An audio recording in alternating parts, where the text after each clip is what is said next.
The Midas Touch. Hello, this is Natasha, and this is a story from ancient Greece about the original gold finger. His name was King Midas, and he had what he thought was a great gift. Anything he touched turned to gold. But he soon learned that his golden touch wasn't so much a gift as a curse. This story is called The Midas Touch. There was once a dreadfully ugly beast called Silenus. He pranced over the mountains on a pair of hairy goat's legs. A long tail swished behind him. But from the waist up, he was a man, more or less. His big belly bounced up and down as he ran along. A pair of horns sprouted out of his bald and shiny head. Quite often slobber dribbled from his thick and purple lips. In short, this delightful creature was a satyr. Silenus was a friend of Dionysus, the god of wine. Dionysus often used to gather his wild band of followers in the woods for a noisy, riotous party. They included satyrs as well as Maenads, who were wild women of the woods. They would bang drums, blow pipes and horns, and crash cymbals, and they danced themselves into a mad frenzy. But above all, they liked to drink wine. One time, after Silenus had been partying all night, he staggered out of the woods and into the palace grounds of Midas, king of Phrygia. He lay down between the rose bushes and fell into a deep sleep. Around mid-morning, Princess Zoe was walking through the gardens collecting rose blossoms. She saw the hairy hoof of Silenus sticking out from among the bushes, and she thought that a poor sick goat had come into the garden to lie down.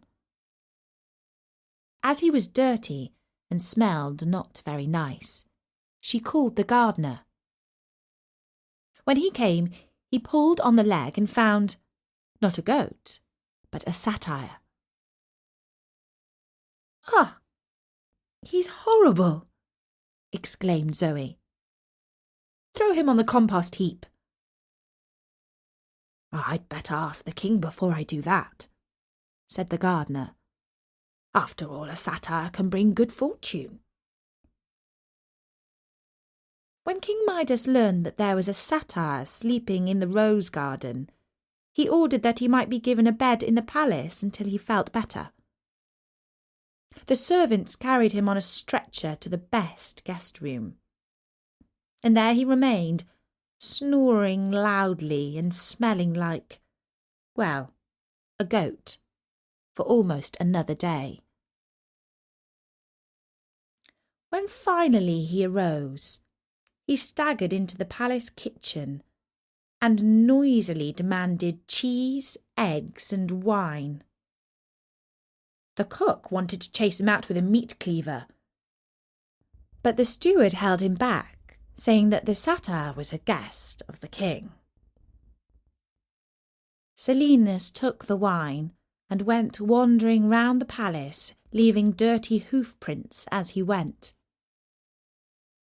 When the queen saw him, she was horrified. "Who or what is this vile creature that's come to stay with us?" she asked the king. Midas replied that he was a friend of Dionysus, and everyone must treat him with great courtesy. Although Princess Zoe and the queen did their best to stay out of the way of the satyr, King Midas entertained his guest, eating and drinking with him until late at night, and playing music on the panpipes. All in all, Silenus stayed with Midas for a week. And no one was more pleased about this show of hospitality than Dionysus, because in his eyes, anyone who honoured Silenus honoured Dionysus. A few days after Silenus had left, Midas was walking in his rose garden when he heard some strange but lovely music. He followed the sound and discovered a perfectly beautiful man sitting on the grass and playing a pipe. He knew right away that the stranger was one of the gods, and he fell down on one knee. The god said, "Get up, man. I'm not one for ceremonies. I wish to reward you. What gift would you like more than any other in the world? Power isn't really my thing, but I can offer you wine, women, or song." "I need money," said Midas. "Money? What good comes of money?" asked the god. "Well, of course, a god like you has no use for money," said Midas. "But we mortals can never have enough of it. I wish that everything I touch turned to gold." And although Dionysus thought it was a foolish wish, he granted it with the words, "Midas, all that you touch shall turn to gold." The god disappeared, and King Midas rejoiced in his curse. He reached out and touched a rose blossom, and it turned to gold. He picked up a stone, and that too became golden. Even a clod of earth became gold. He plucked an apple from a low branch, and it immediately became cold and shiny. He held it in his hand and said, "Oh, how pure and perfect it is."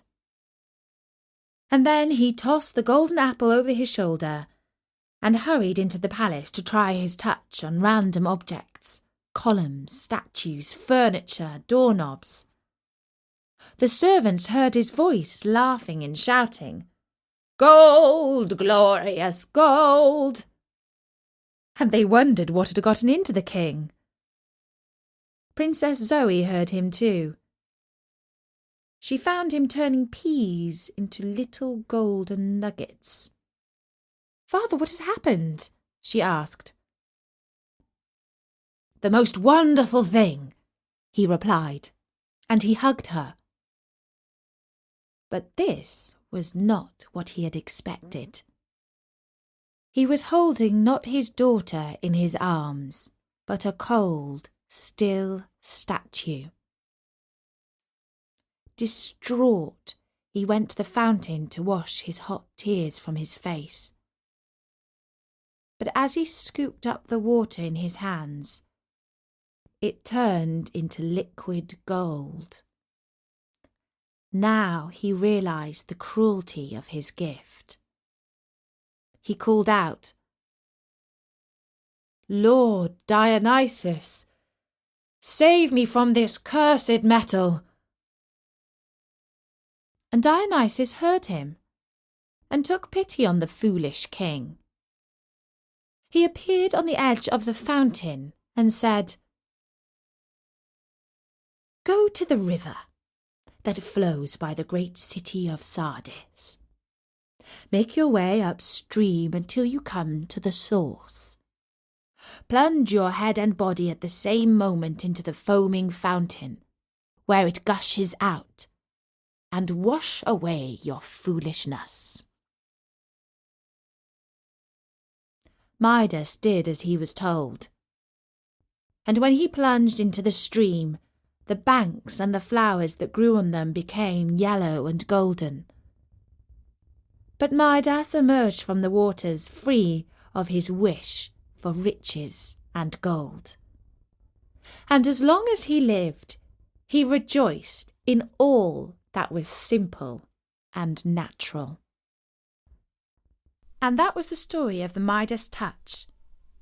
If you like this one, you can find more Greek myths, as well as other myths and legends at storynori.com. So why not drop by soon and listen to some? Until next time, from me, Natasha. Bye-bye!